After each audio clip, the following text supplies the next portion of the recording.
How's it going? Just kidding. No, I wouldn't technically. Okay. Hey guys, we've made it to my kitchen. Thank you for joining me. This is my part 3 of my blending station tour. We are now in the kitchen section. We'll be going to the blending station on the next video. But first I want to start with introducing you to some of the things that we buy on a regular basis, how I use and store them in our nutrient-dense blends on a daily basis. So this is just going to be a tutorial of some of the things. Hi, I'm Pennie The Accountability Queen. I'm a fitness trainer, nutrition guidance coach of over 20 years, and I help people remain accountable to the goals they set.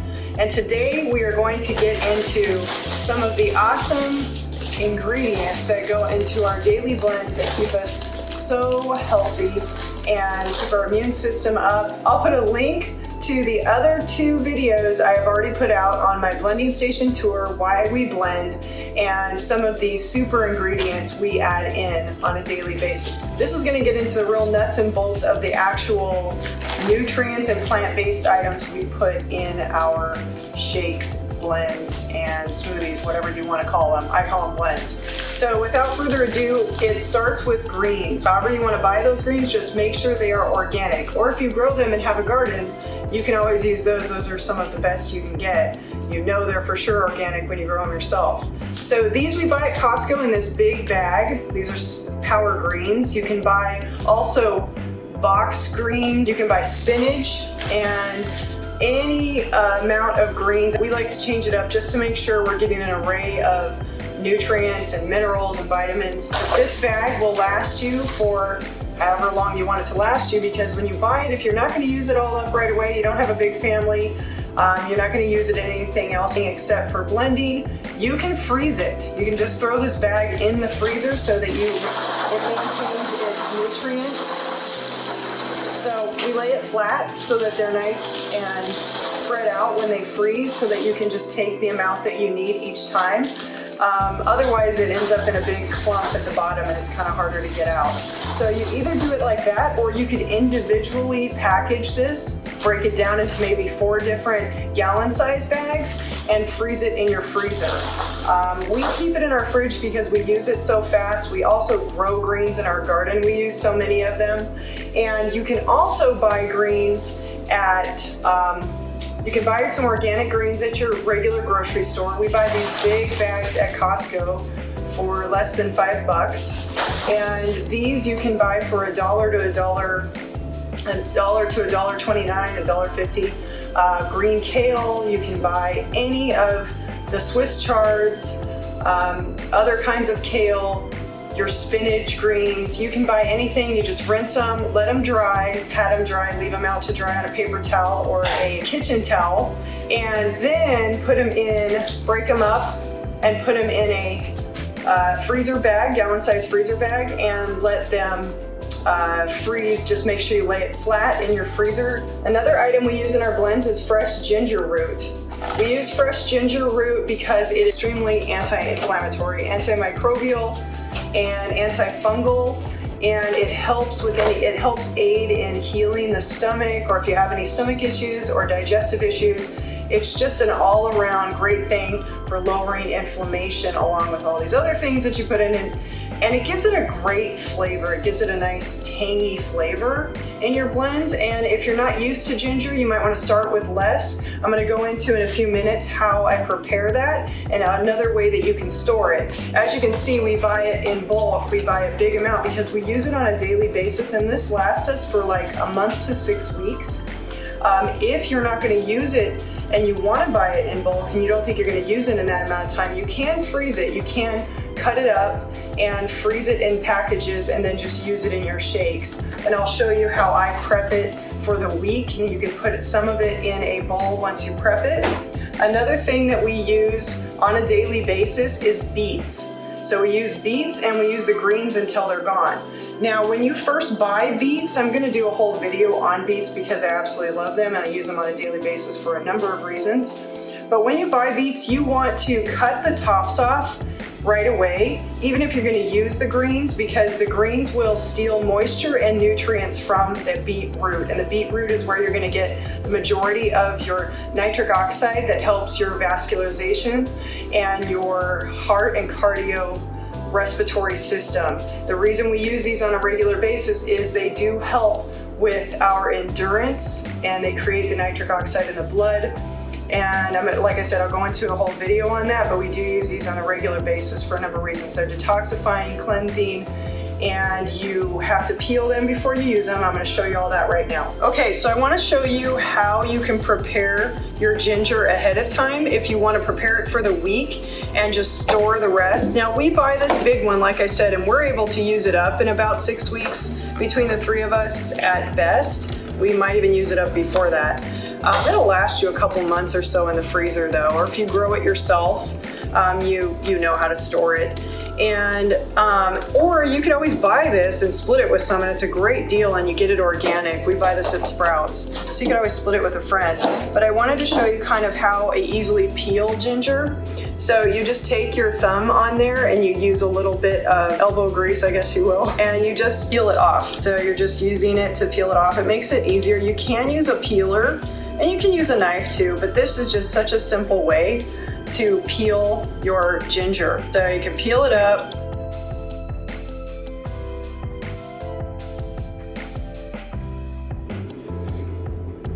And you got yourself a nice little piece of ginger. And then what we'll do is, if you're just starting out using ginger, you'll want to start slow because it is tangy and a bit pungent. But we'll just cut it into small pieces. And you're going to use, we probably use about 1 inch of it in a blend. And this is a little over 1 inch, of course, but we'll use a little inch of it in a blend. But what you can do is you can slice up a bunch for the week, so you have it in there, or you can at least peel it so it's peeled ahead of time. So in the mornings when you make your shake, you can just slice up a little bit off of there and throw it in your shake. So if you peeled it and kept it in there, we do that on and off, and then we also just use it and make it up. Seriously, we're so used to doing this that it's a fast process in the morning.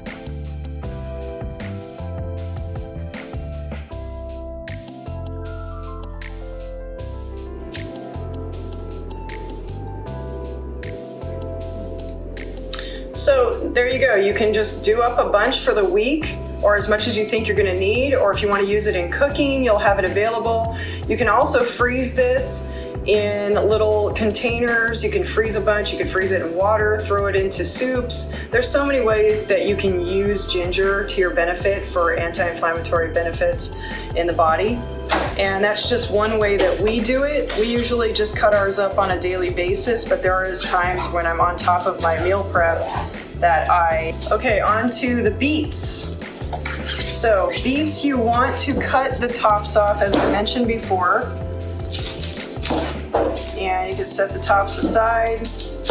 I've already rinsed these. You can wash them in veggie wash if you want. They do get rather dirty because they are a root vegetable and you're eating the actual root of the plant.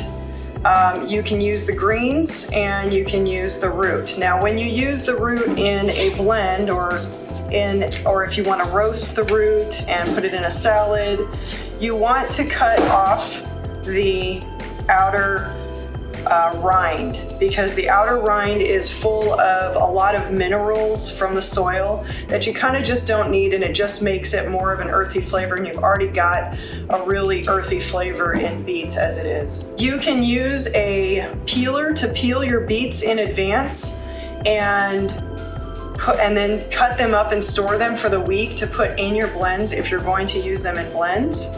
That's what we do, or we cut them each day and just use them. Just depends on the week and what's going on. But I would say in each blend, we use about 1/4 cup of beets for the benefit. And then we'll just peel it off. So the amount of beets that we put in a blend may be anywhere from this amount to this amount. We usually use about 1/4 cup because we're used to using it. If you have not detoxed or cleansed in a while, you want to use less. Start with less and then slowly, gradually add up from there. But you can get your beets ready for the week and either freeze them or store them in the fridge for a couple days, use them up. If you're gonna take longer than that, freeze them in chunks, and you can just drop them in your blend when you're ready to in the morning. So as you can see, I have a bit of a mess going on. It looks like a bloody mess. And the benefit to cutting these up in advance and having them ready is that you don't have to deal with red hands in the morning. I guess you could wear gloves as well, but I'm so used to dealing with beets that I don't mind. But it is kind of something that you want to avoid, having red hands or having to deal with it in the mornings when you make a shake or at lunchtime. And you can have these ready in advance. This is an awfully big beet. Yeah, it's really nice to find big beets, but sometimes they're a little bit harder to break through.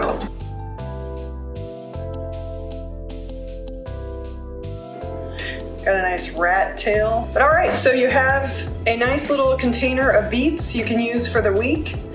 You can cut up more, freeze them, or you can just leave them. Beets will last in your fridge for up to a month. Of course, vegetables do lose nutrients as they sit, but beets retain a lot of nutrition for a good couple weeks. So if you just need to leave it and you want to cut them up each week until you've used them up, if they're really large beets, then you can do that. With the greens, with beet greens, as far as beet greens go, with the beet greens, you don't want to use the stem if you're going to blend them or cook them down. The stem is very fibrous and it tends to create too many long strands of fiber, even with high watt blenders. So you want to either break them off or go through and cut them off. And then you can store, as long as you're not dealing with a massive one with a lot of the stem going up into the large leaf, you can just break it off and you're pretty good for this part of the stem being okay. Now remember, beets and beet greens are high in oxalate. So if you happen to have any issues with kidney stones that are oxalate kidney stones, you want to watch your intake of beets and beet greens.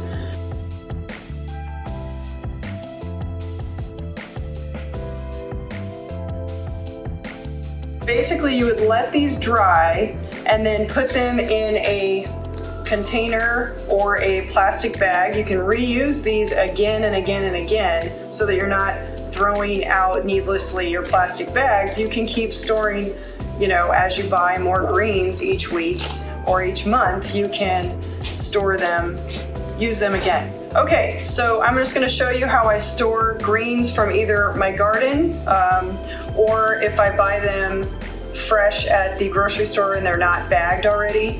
I just take off the big stem and I pull, like this is just green kale, and I pull the tops off of the main stem so that you're not getting too much fiber, because again, these may, kind of like the beet greens, they tend to be too fibrous in your shake, and especially if you're not used to adding greens to a blend, you don't want anything weird texture-wise in there when you're first getting going. Okay, so we just put these in here, and I just make sure we lay them flat somewhat. And you can break them up however much you want, but the blender's going to break them down, so it's not necessary unless you just really want to.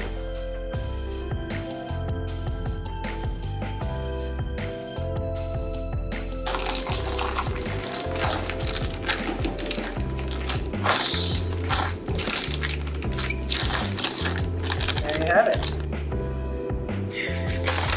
Okay, so we've stored our kale, and now I'm going to store the beet greens that we've cleaned and rinsed and let dry enough to store. You don't want to leave things wet, too wet in a storage bag and put them in the freezer, because you're going to get a lot of frost on it. So if at all possible, just leave them laying flat after you on a towel or paper towel, or pat them dry, and then you've got them nice and flat and stored so that you can pull out the amount that you need. They're not clumped together in the freezer. If you're going to leave them in the fridge, obviously they're easier to pull out, but you just don't want them clumped up again.